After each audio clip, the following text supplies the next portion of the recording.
বাড়ির উঠানেই খোঁড়া হচ্ছে ৩ সন্তানের কবর। ঈদ আনন্দের বদলে শোকে মাতম এখন পুরো বাড়ি জুড়ে। একসঙ্গে ৩ ছেলেকে হারিয়ে পাগল প্রায় মা।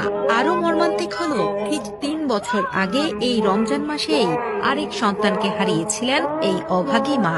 ৪ ছেলের কেউই এখন আর রইল না দুঃখিনী এই মায়ের জীবনে। পরিবারের সাথে ঈদ আনন্দ ভাগাভাগি করতে ২৯ মার্চ সকালে ঢাকা থেকে বাড়ি ফিরেছিলেন পিরোজপুরের মঠবাড়িয়া উপজেলার বাইশকুড়া গ্রামের নাইমুজ্জামান শুভ।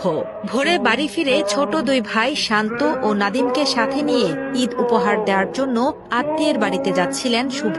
যাবার সময় মাকে বলে গিয়েছিলেন দ্রুতই বাড়ি ফিরে ঘুমাবেন তিনি। তবে ঘুমিয়েছেন ঠিকই, কিন্তু সে ঘুম আর ভাঙবে না কখনোই।